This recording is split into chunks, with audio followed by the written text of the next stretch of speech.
Wow. Didn't see that coming. Hey guys, welcome to another review. Welcome to a pretty quick review of a television show called Nobody Wants This. This show stars Kristen Bell and Adam Brody in a new romantic comedy 10-episode Netflix show that I just stumbled upon. Didn't watch a trailer for it. Didn't even really want to watch it. Honestly, I was watching a show, and then this came up after, in recommendations, and it's like nothing like the show I was watching, but I just clicked it, and then I was just like, fuck it, I'll watch the first episode of whatever this show is, and I ended up watching the whole thing. I watched all 10 episodes of the show and ended up really liking it, so I'm like, hey, let's talk about it. Nobody Wants This. Again, like I said, it stars Kristen Bell and Adam Brody, and it stars a bunch of actors that, for the life of me, I can't remember their names. This has a lot of actors where you're like, hey, it's that guy from that show, or that, hey, there's that lady from that movie. A lot of those actors in this.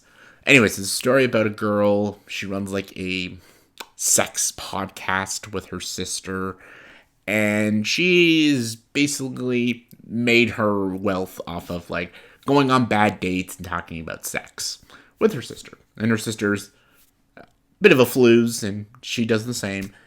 And they're both very agnostic people, and yeah, they never really had the best childhood, but again, they use that in their podcasts, and they talk about it. And then there's a story about this, this rabbi, played by Adam Brody, and he and Kristen Bell meet at a party, and they actually went to high school together, and then they end up reconnecting with each other and end up liking each other. This entire show is about the two of them and their relationship, how it starts off as a friendship, goes into a relationship, and it's about how nobody thinks they should ever work out because he's a religious person, he's a rabbi, he's a very likable guy, he helps people, he's very kind, has good manners, and Kristen Bell, who's agnostic, she's raunchy, she's not the most polite person, she's very much the opposite of what he is, so everyone's like, well, this can never work. But they want to beat those odds because they have strong feelings for each other. Their connections with each other are strong. And their opposites are almost like an attraction to both of them. But it gets deeper into the relationship. He finds out that he actually can't keep a serious relationship with her because he can't date someone who is not Jewish. She would have to convert. So it's a lot about the religion of Judaism and relationships and changing oneself. This is a very good show, I'll say. Like, it's 10 episodes, flies right by. Each episode's about 30 minutes. Like it took me about 5 hours to watch the show, flew right by like that. And it really works because of its two leads. Kristen Bell and Adam Brody are both solid in this show. They both are very funny, both very enjoyable, both very likable, and they have great chemistry. Really good chemistry. And I was rooting for this couple. I enjoyed them. I enjoyed their back and forth with each other. I love the differences between the two of them. Their ideologies were fascinating. And yeah, I also loved some of the side characters. I loved his father. I loved his brother, Sasha, I think his brother's name. He was very funny. Her sister and the friendship with the brother is all great stuff. It talks a lot about the Jewish religion and how strict it can be and stuff, and the ruling of it all. And it's a fascinating little story. I don't know if there'll be a season 2. They probably don't need to make a season 2, but they might.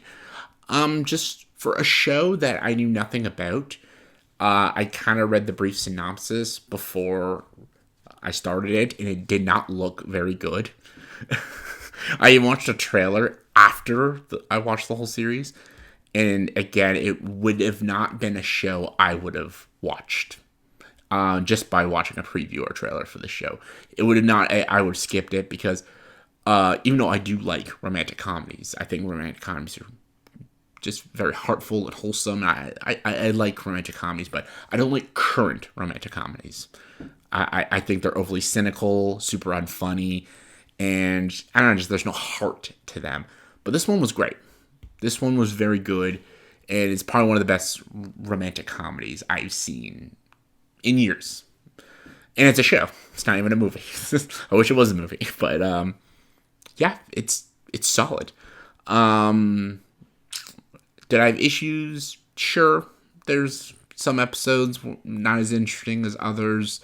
The mother is a very stereotypical, like, disapproving mother. You also have the stereotypical ex-girlfriend who wants the guy back. You got your stereotypical cliched rom-com tropes, but for the most part, it works. It's a show that works. It's funny. It's got good characters, and it flows at a very good pace. So I would recommend it, especially for you couples out there. Give this show a watch. You'll have a good time with it. On a scale of 1 to 10, I'm going to give Nobody Wants This 8 out of 10. Simple, great, definitely would recommend. So yeah, let me know in the comments below, what is your favorite romantic comedy television show? Make it harder for you guys. Comment below, let me know, and as always, if you like this video, please like, subscribe to this channel.